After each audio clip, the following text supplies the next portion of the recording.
Bien, continuando con las preguntas, sería la siguiente. ¿Cuáles son los métodos del procesamiento más comunes utilizados en la fabricación de alimentos para mascotas y cuáles son sus ventajas y desventajas? Ya. Bueno, los métodos más comunes son el deshidratado, es el más común de todos, y el otro es el de tratamiento térmico, el de alimentos húmedos. Ahora, ¿cuáles son las ventajas? En el caso del tratamiento de deshidratado, que es el secado, la ventaja es que el producto va a tener mayor tiempo de vida útil, va a durar más en el anaquel. Y también esto pues es muy aprovechado para poder comercializarlo también a mayores lugares. El precio, en este caso, del producto también es menor. Eh, Hay variedad de presentaciones de acuerdo al tipo de pellet. Pellet son las galletitas o el extruido, así se le llama, el pellet. Y hay muchísimas formas, se puede hacer colores, o sea, es más diverso el desarrollo con productos secos. Eh, en el caso de los alimentos húmedos, yo creo que su principal ventaja es que son más palatables. Palatables quiere decir que, y a los canes y gatos se les hacen pruebas de palatabilidad.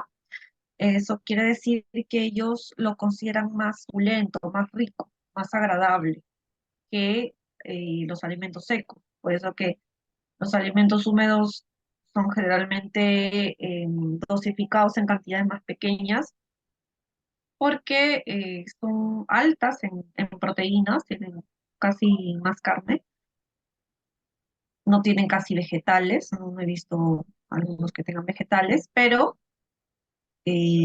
son devorados casi al momento cuando se les entrega a las mascotas porque son muy aromáticos, Mm, tienen los sabores, al ser como un pateo grasoso, la grasa hace que los sabores se acumulen allí y tienen más sabor, por lo tanto son más ricos para la mascota que los alimentos secos. Ujú. Entonces, esa es interesante.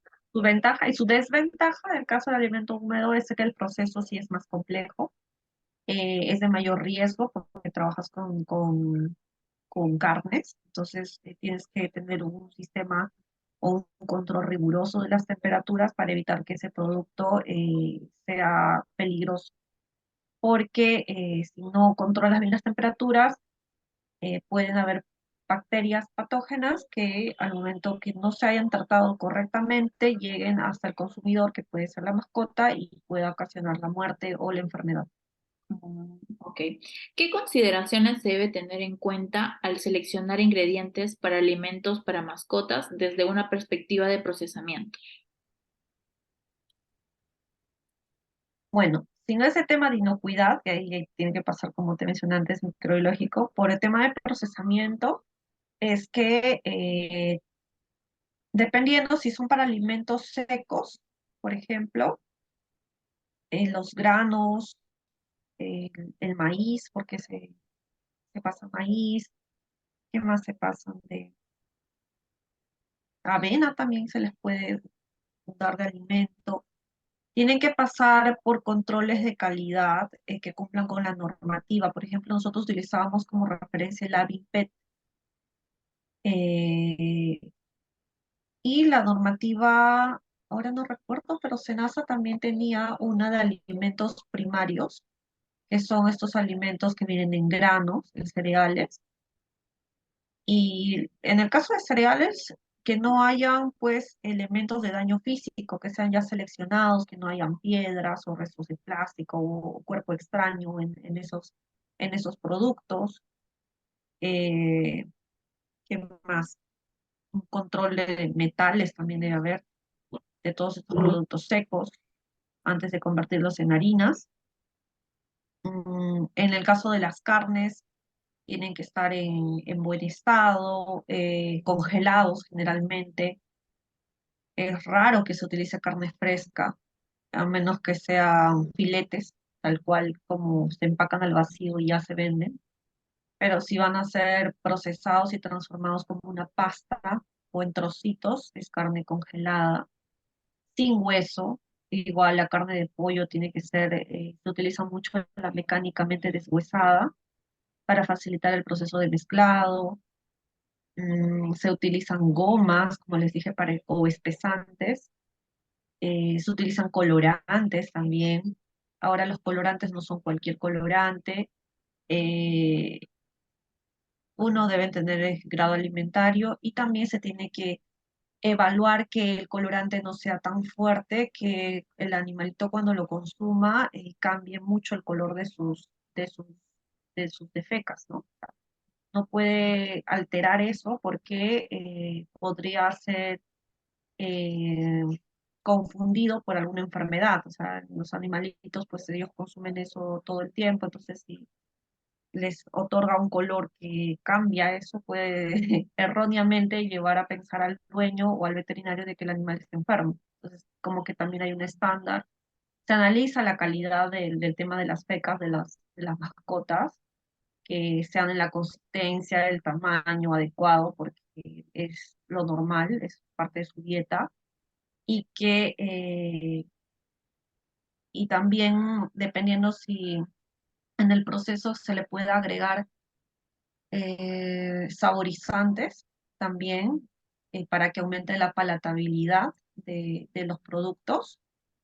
Y aquí en saborizantes eso es clave. Hay, hay empresas como Cargill que venden saborizantes a la industria. Yo recuerdo que era un proveedor también en Italia. Hay otros más, pero ahí en tema de sabores también se evalúa, ¿no? ¿Cuál va a convenir utilizar y las dosis de acuerdo al tipo de alimento, sea húmedo o sea seco? Perfecto.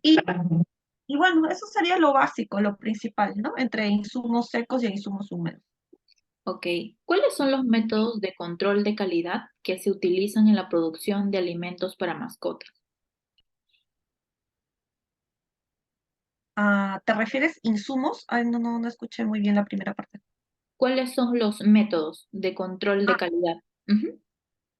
ya, ya, ya. Que se Métodos de utilizan, control de calidad. ajá, que se utilizan en la Ya. producción de alimentos para mascotas.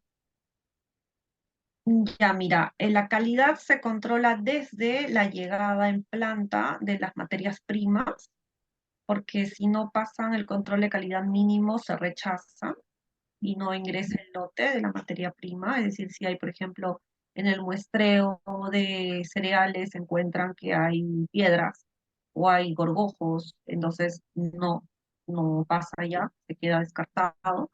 Ese es el primer punto de control. Luego está el control de almacén, que también el almacenamiento de las materias primas estén a una temperatura adecuada, en las condiciones adecuadas, si el producto es seco, que cumpla con el nivel de humedad requerido. Otros controles de calidad se hacen en el mismo proceso, es decir, me refiero a que si el producto seco va a pasar por vaporización, porque hay que crear estos extruidos, debe tener el nivel de humedad correcto, entonces ahí el control de calidad evalúa la humedad, evalúa la densidad. Había muchos rechazos, por ejemplo, en temas de densidad, si es que no se cumplía con esa calibración. Entonces, calidad hacía controles periódicos, ¿no? Cada lote en cada parte del batch sacaba muestras y veía si no cumplía. ¿Qué más? Hay control de calidad hasta el producto terminado. Una vez que ya el producto está empacado, revisan que todas las especificaciones del empaque estén correctas, que el peso sea el correcto, ¿no? Que no sea menos de lo que es, porque también puede haber un reclamo en parte del consumidor porque le están vendiendo un producto que no dice el peso que es, ¿no? Ujú. Entonces, eso es algo también que a veces las empresas se olvidan, pero es muy importante porque pueden tener problemas muy serios por eso. Ah, ok. Luego, que cumplan con las fechas, todo el tema del rotulado, tienen que verificar que esté correcto, que tenga la firma o en el etiquetado que aparezca toda la información declaratoria del fabricante, que aparezca del médico veterinario, o sea, todo debe estar visible. Si el sello se corrió, si la etiqueta se corrió, entonces ese producto lo tienen que volver a abrir y reempacar, y eso también es una demora en el proceso. Y básicamente esos son los puntos, ¿no? De control de calidad. Gracias. ¿Cuánto considera que es un porcentaje de merma promedio y por qué? Ya eso también depende del tipo de proceso, sea para alimento seco, para alimento húmedo. Eh, yo solo he trabajado con alimento seco, así que en alimento húmedo no podría decir cuánto es el porcentaje de merma. Igual era de desarrollo y podía ver a veces algunos datos que tenía producción. Ujú. Y la merma no era tan alta, sin embargo, dependía de qué línea de producto, pero en promedio, así en general, yo podría decirte que podría ser hasta un 8% máximo, 8%. No, que es interesante. bastante, que ellos trabajaban con lotes, o sea, no eran ni lotes, eran toneladas de producto. Es una línea muy, muy grande y era por cada batch una tonelada. Wow. Mm, Entonces era un sistema continuo de producción, entonces eso era lo que se pedía en merma, pero la merma podía ir a reproceso. Eso al menos aquí en el tema de alimentos para mascotas sí se podía. En temas de alimentos para humanos me parece que no, porque es otro tipo de control o normativa de calidad que seguía, ¿no? Depende si tiene un plan HACCP o tiene un FS 22000 que es de calidad, entonces no se puede hacer eso. En cambio, en el alimento sí, sí se ah, podía, esos productos podían volverse a utilizar en la formulación de otro balanceado, ¿no? ujú. Integrados, se volvían otra vez polvo y se reintegraban Ok, a otro sistema, la misma. sí. ¿Puedes explicar el proceso de desarrollo de productos para mascotas desde la concepción hasta la comercialización? Ya cuando íbamos a desarrollar un producto, primero veíamos el estudio que hacía marketing. Ellos lanzan una propuesta, la aprueba el directorio y una vez que esté aprobada esa propuesta, recién va delegada a desarrollo. O sea, todo aquello que esté revisado por las otras gerencias, ¿no? Marketing, operaciones y director general, recién podía ir a desarrollo con esa aprobación. Entonces, nosotros trabajábamos directamente con marketing porque al mismo tiempo que hacíamos las pruebas, dependiendo de qué desarrollo, eso era para un nuevo producto, por ejemplo, para una nueva línea. O, por ejemplo, un desarrollo podría ser entendible también como que el producto se vendía en 3 presentaciones, pero por temas de mercado ahora iban a lanzar una nueva presentación de mayor cantidad o de menor cantidad, o sea, porque el público o el consumidor lo buscaba así o porque ya había un competidor que tenía esa presentación y que sí estaba resultando como que Ujú. hay un vacío, ¿no? Que hay Claro. que aprovechar para tener esa. Entonces, hasta eso que era mínimo, que solamente es el desarrollo del empaque, porque hay que cambiar, o sea, es el mismo producto, pero hay que cambiar las cantidades, todo lo demás sigue siendo igual, pero igual se hace un diseño del arte, le llaman, ¿no? Diseño del arte a este nuevo formato. O podía ser un desarrollo de mejorar los colores de la formulación, por ejemplo, podríamos decir, o marketing podría validar de que los colores estaban siendo como que muy, muy bajos y quería que los colores sean ahora un poco más similares a los de la competencia o a un producto de referencia del extranjero y que se mejore a ese nivel, entonces teníamos que desarrollar. Entonces venía desde allí, la premisa era desde el proyecto que ha aprobado marketing bajo directorio, pasaba por desarrollo, nosotros hacíamos pruebas de validación, primero en laboratorio, luego íbamos a nivel de prueba en planta, no pasábamos casi por piloto, o sea, eran muy pocos que se pasaba por piloto, porque la idea era poder validarlo en línea, tal cual como si se va a elaborar el producto y sacábamos pues una media tonelada, una tonelada de pruebas, o sea, eran pruebas que luego se validaban o si no se validaban, iban a reformulación y ayudaban a formular otra, ingresaban a otra línea, ¿no? O sea, eso lo llevaban a reproceso ya y se volvía a reprocesar con otra línea. Ah, ok. Pero esa era la historia hasta que se tenía el informe. Nosotros hacíamos catálogos de resultados, ¿no? Del informe y se hacían presentaciones una vez o dos veces al año se hacía la presentación a directorio de todos los resultados que se habían tenido en desarrollo, ¿no? De- bueno, era entre desarrollo y marketing, ¿no? Al final, en cuánto tiempo se había concretado el proyecto, capaz estaba formulado para que sea en un año, pero se había tardado año y medio, y por qué razones. También coordinábamos con las áreas de compras, eh, ¿qué más? Con producción, obviamente, para poder hacer las pruebas en planta y con calidad, porque también teníamos que hacer análisis para validar de que el producto desarrollado cumplía con los estándares que solicita calidad, ¿no? Ok. ¿Qué técnicas o tecnologías avanzadas se utilizan en el proceso de producción de alimentos para mascotas para garantizar la calidad y la eficiencia? Técnicas avanzadas. Yo diría Técnicas más, o tecnologías. Ujú, ya, en el caso de los análisis, ujú. o sea, habían muchos análisis que si bien calidad verificaba, eran análisis, por ejemplo, de detección eran, por ejemplo, de compuestos fluorocarbonados o compuestos que eran químicos, de característica química, o de metales pesados que no se realizaban en el laboratorio, sino se mandaban a hacer con externos porque eran análisis más complejos o muy sofisticados, en todo caso. O si se quería ver la calidad de la grasa, por ejemplo, como materia prima analizaban la grasa, no lo realizaban allí, era como que solamente los análisis de rutina los que hacía la planta, pero los demás que tenían, en eso me refiero como complejo, pero ahora de alta tecnología, eh,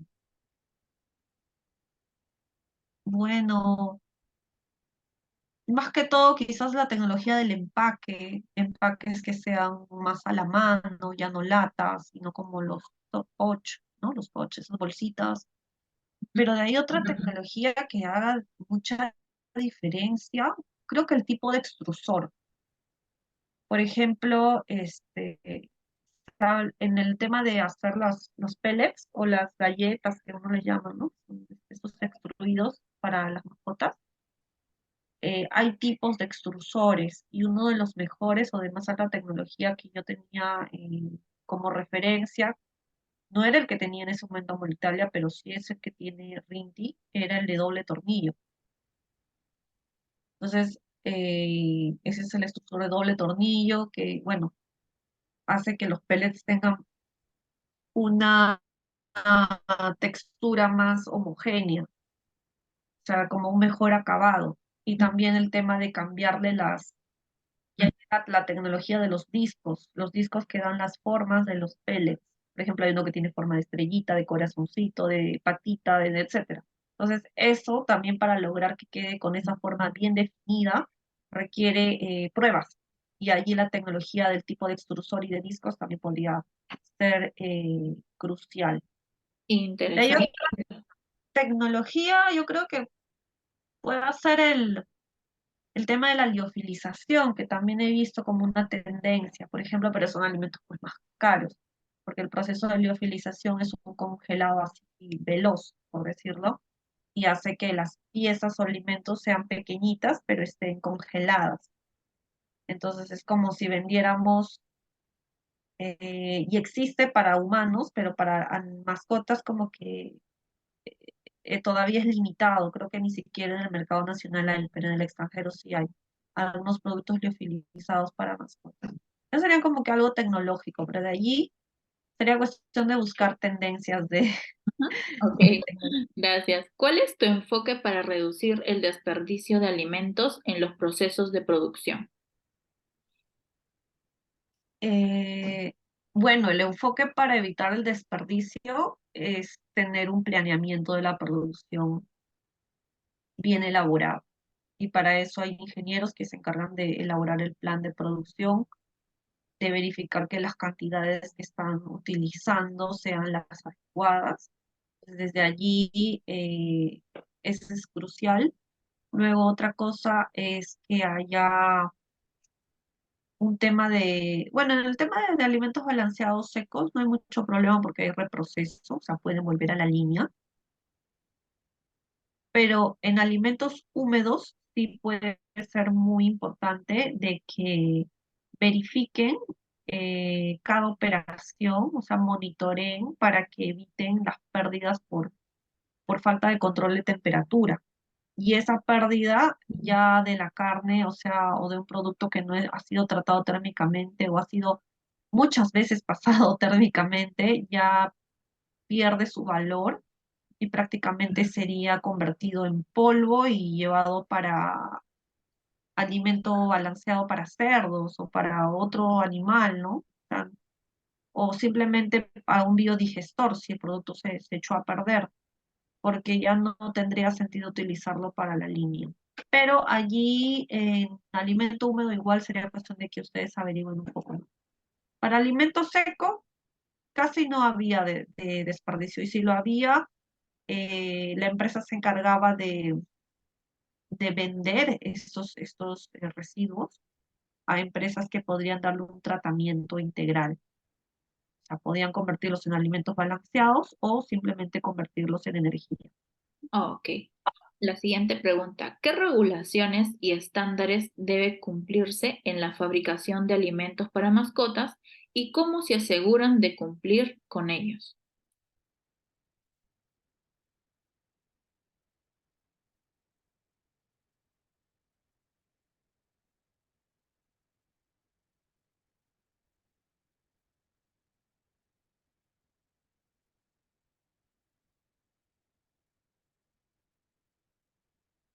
Creo que tuvo una falla técnica porque está silenciado y no se le mira. Hola. Ahora sí. Sí, a ver, estaba leyendo tu pregunta porque no te la escuché claro, pero La ya pregunta 12. entendí. La, re- Sí, te la la voy a... regulación. Ajá, la pregunta 12. ¿Qué regulaciones y estándares deben cumplirse en la fabricación de alimentos para mascotas Ya, y cómo se aseguran de cumplir con ellos? ya mira. El estándar que cumplíamos en Molitalia era como el decreto supremo de alimentos, era a ver, déjame chequear, era la 098. Además, eso más se lo memorizan los de calidad, pero la del año 98. Y ahí yo te lo voy a pasar igual por un correo, cuál era la que teníamos de referencia, que era como para alimentos de consumo humano. Sin Ok. embargo, la normativa internacional que nos guiábamos era el ABIPET, lo voy a escribir acá. ABIPET,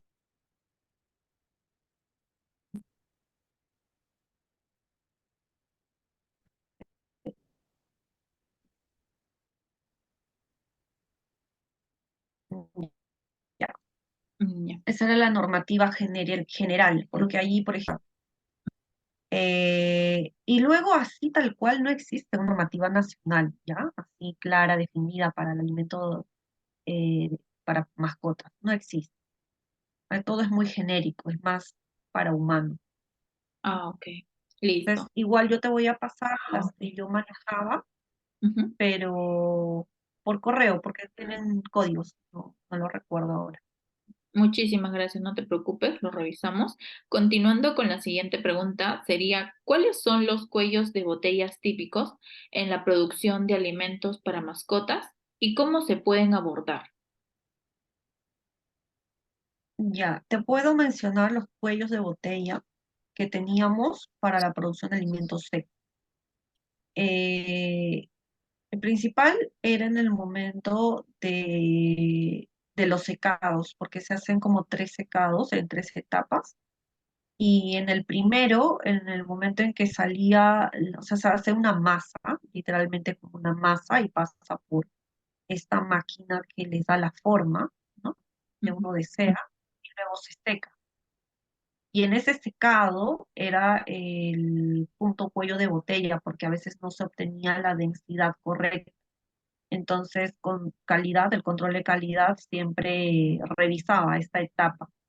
O el producto salía más denso, o sea, estábamos colocando más producto en un pellet que el que debería, y la bolsa iba a pesar más y se podía romper. O se colocaba un pellet menos denso, o sea, estaba muy aireado y se veía mal y el producto igual no llegaba a la especificación técnica. Entonces, el cuello de botella principal era el control de calidad durante el secado. Ok, Allí era el principal. el principal cuello de botella. Ok. La siguiente pregunta sería, ¿cuáles son los estándares de calidad y seguridad alimentaria que se aplican a la producción de alimentos para mascotas? Como te mencioné, el estándar de calidad alimentaria es de la referencia internacional, que es este tratado o compendio de la BIMPET. Es una referencia a nivel, y creo que lo han desarrollado en Brasil, y eso se utiliza como referencia, así, estándar, para todo lo que es alimento para mascotas. Ah, ok. ¿Que hay otro? No, no existe. Creo que hay uno en Estados Unidos, pero también todos toman como referencia de la BIMPET. Está bien. Igual, los países que puedes investigar y que han desarrollado más esto son Argentina y Brasil en tema de alimentación para mascotas, al menos aquí en Latinoamérica. Ah, ok. ¿Cómo se lleva a cabo un análisis técnico en esta industria? A esa pregunta sí no te la entiendo, porque un análisis técnico es algo muy genérico, pero ¿a qué te refieres? No sé si me podrías explicar más la pregunta. Sí, un análisis técnico podría, no sé, de repente indicarnos algo de repente genérico sobre cómo podría ser el proceso más técnico en cuanto a al proceso del producto. Eh, no sé si mis compañeros me podrían apoyar en acotar una idea más concreta sobre el análisis técnico en esta industria.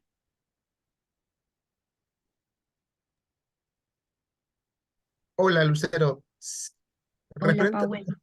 ¿qué tal? Referente al aspecto técnico, sí es una pregunta bien, bien grande, bien macro, que sí la has contestado en las preguntas anteriores, pero ahí podemos precisar, el, sobre todo en el tema del proceso, del paso uno hasta el paso final de cómo se elabora el paté, que sí, ya lo explicaste anteriormente. Eso es sobre todo análisis técnico. Engloba más. Es una pregunta bien macro que ya poco a poco ya la respondiste. Ah, Sí, ok, ya entendí. Bien, Powell, creo que el análisis técnico sería pues enfocado desde el ingreso de materias primas, material de empaque, todo el control de calidad que hay en esta entrada, en este input, ¿no? De todo lo que vas a transformar. Luego, el siguiente punto de análisis técnico, yo creo que debería ser evaluado en la formulación del producto, y esa formulación va en función del estándar que puedes encontrarlo en Avimpet, por ejemplo, ¿no? Si es una formulación para un alimento para perros o si es para gatos. Eh, Luego de esa formulación también tendría que estar relacionada, creería yo, y un análisis técnico ahí es que se trabaje siempre de la mano con el área de marketing o comercialización para que haga sentido de que este producto realmente va a cumplir con las necesidades que está buscando el consumidor, porque al fin y al cabo el consumidor es un ser humano, o sea, es el que compra, ¿no? Es el cliente, pero el usuario es la mascota, entonces debe cumplir desde la perspectiva del comprador, del cliente, y también los requerimientos alimentarios de la mascota. Entonces, eso se debe revisar, un control de calidad y lo que es desarrollo de producto. Luego, si en la siguiente etapa es el proceso per se, que ya también les había comentado, ¿no? Que comienza con un tema de tratamiento o pretratamiento de la carne, si es un alimento húmedo como el paté, de los emulsificantes y de otros insumos que van a formar esta pasta. y la especificación de los equipos también, ¿no? Y el control de calidad, mantenimiento, ¿no? De los equipos. También el control del personal, que el personal debe estar correctamente capacitado para utilizar los equipos, porque estos equipos pueden ser de alto riesgo y también hay un tema de seguridad en el trabajo que hay que tener en cuenta. De ahí otro análisis de ya luego del proceso del producto final, ¿no? De que el producto final cumpla realmente con las especificaciones que se habían planteado inicialmente. Hablo de especificaciones técnicas de color, tamaño, peso, forma, composición nutricional, eh, composición de metales, etcétera, ¿no? Porque también debe verificarse de que no contengan estos componentes. Y finalmente, Ujú. cuando llegan hasta el consumidor, que también cumplan con el análisis de, ay, ¿cómo se llama esto? Es en la etapa de comercialización, que tengan un correcto almacenamiento, que puedan ser entregados a tiempo a los proveedores, ¿no? Entonces ahí también hay un control importante, ¿no? Porque a veces uno puede hacer todo el trabajo de desarrollo, hacer el producto, pero si al final de la cadena se cae el tema de la disponibilidad en anaquel o simplemente, ¿no? El cliente final, por ejemplo, el vendedor minorista, no tenga la cantidad suficiente en el tiempo que él lo necesita, entonces no va a volver a comprar el producto. Entonces también ese último punto de la cadena de valor también tiene que ser analizado. Es como que a súper a grosso modo en un análisis técnico desde el inicio hasta el final. Se nos va a acabar el tiempo en 4 minutos. Sé que me dijiste que hasta las 4:15. Porfa, solamente faltan 3 preguntitas. ¿Te podría pasar? Vamos a Sí, porfa. Ya, ahorita voy. este mismo, no, creo que otra cosa que se hace es cuando uno sale de este enlace y entras a este mismo enlace. O sea, Ah, simplemente salir y volver a entrar. No sé si eso sea suficiente. lo que pasa es que yo le tengo que dar finalizar para que pueda grabarse y me bote el video. Ah, ok, entiendo. Ya. Bien, entonces por el correo me entregas el siguiente link y Sí, entramos. preguntitas nomás para no robarte mucho de tu tiempo y acabamos. Muchísimas gracias. Ahorita cierro.